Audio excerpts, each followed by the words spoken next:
Assalamualaikum warahmatullahi wabarakatuh.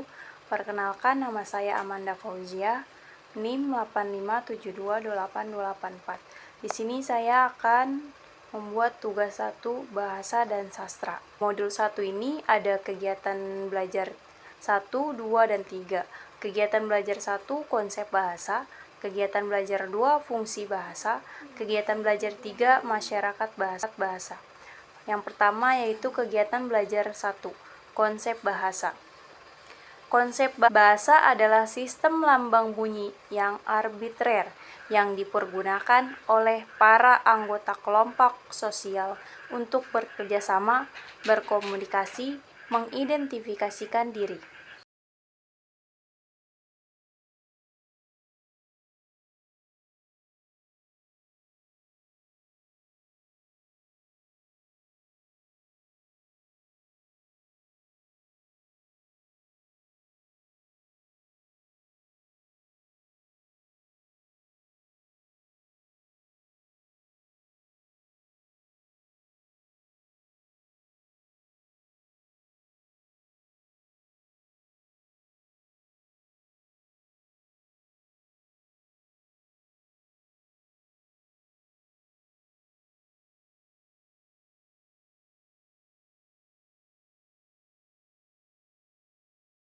Kegiatan belajar 1.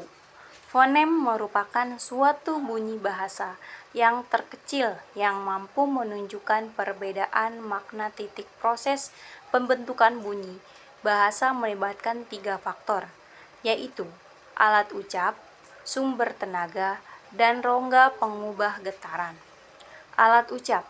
Alat ucap memiliki peranan yang penting dalam menghasilkan bunyi ujaran, yaitu satu titik udara yang keluar dari paru-paru melalui pita suara.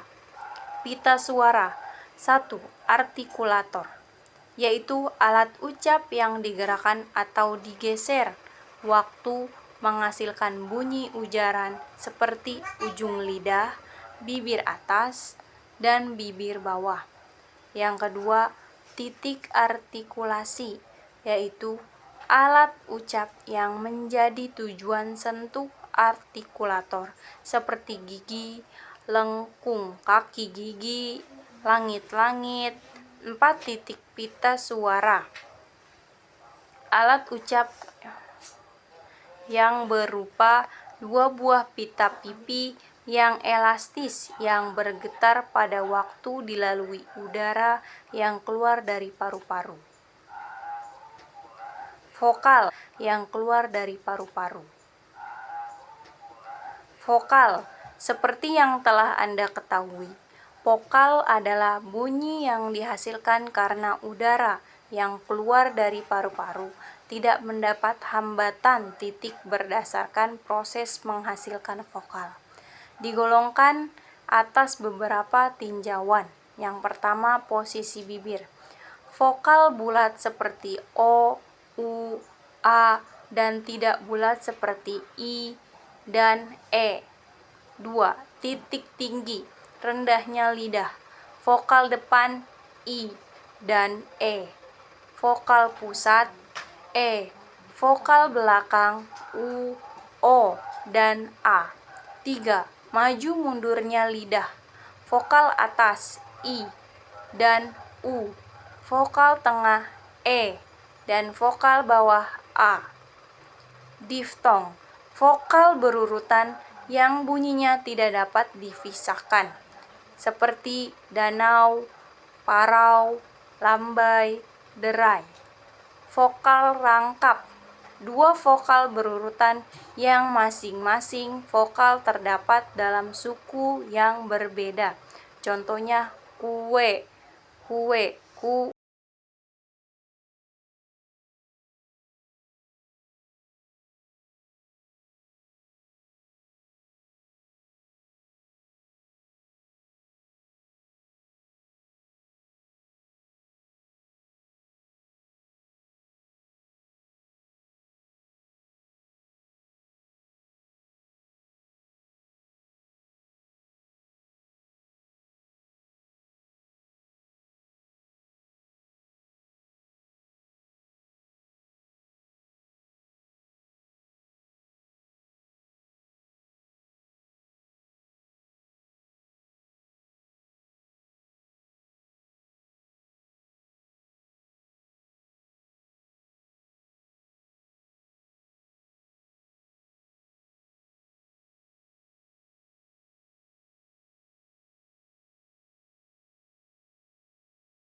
Kegiatan belajar 1.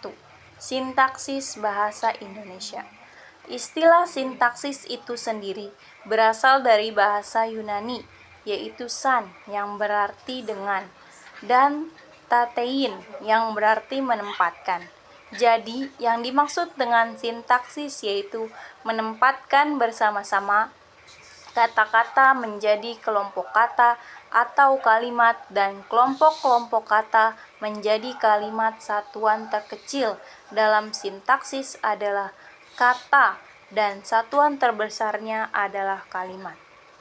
Satuan-satuan sintaksis yaitu kata, klausa, dan kalimat. Kata terbagi dalam 2 jenis, yaitu kata penuh atau full word dan kata tugas atau function word. Kata penuh adalah kata yang secara leksikal menjadi makna dan dapat berdiri sendiri sebagai satuan ujaran. Kata penuh adalah kata yang secara leksikal memiliki makna dan dapat berdiri sendiri sebagai satuan ujaran. Kata tugas adalah kata yang secara leksikal tidak mempunyai makna dan di dalam para penuturan tidak dapat berdiri sendiri. Fase yaitu gabungan kata, frase yaitu gabungan kata yang bersifat non-prediktif atau lazim, juga disebut gabungan kata yang mengisi salah satu fungsi sintaksis dalam kalimat. Klausa adalah satuan sintaksis berupa runtunan kata-kata yang berkonstruksi predikatif. Sedangkan kalimat adalah satuan bahasa terkecil dalam wujud lisan atau tulisan yang mengungkapkan pikiran yang utuh. Jenis-jenis kalimat dapat dibedakan berdasarkan kriteria dan sudut pandang pembentukan kalimat. Berdasarkan jumlah inti yang membentuk sebuah kalimat, terdapat jenis kalimat minor dan kalimat mayor. Berdasarkan jumlah pola kalimat, terdapat jenis kalimat tunggal dan kalimat majemuk.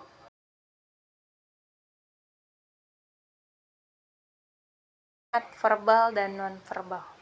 Selanjutnya, kegiatan belajar 2 wacana bahasa Indonesia. Wacana adalah susunan ujaran yang merupakan satuan bahasa terlengkap, tertinggi, saling berkaitan dan koherensi dan kohesi. Berkesinambungan membentuk suatu kesatuan untuk tujuan komunikasi baik secara lisan maupun tulisan. Ragam wacana dilihat dari jumlah peserta, kemudian dilihat dari tujuan berkomunikasi, terakhir dilihat dari bentuk saluran yang digunakan. Alat komunikasi, terakhir dilihat dari bentuk saluran yang digunakan.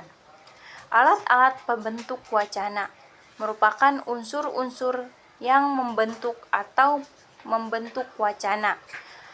Adapun analisis wacana merupakan suatu kajian yang meneliti atau menganalisis bahasa yang digunakan secara alamiah, baik dalam bentuk tulis dan lisan. Dalam menyusun sebuah wacana, perlu diperhatikan kohesi dan koherensinya. Selanjutnya, perlu diperhatikan juga prinsip interpretasi lokal dan prinsip interpretasi analogi. Terima kasih. Wassalamualaikum warahmatullahi wabarakatuh.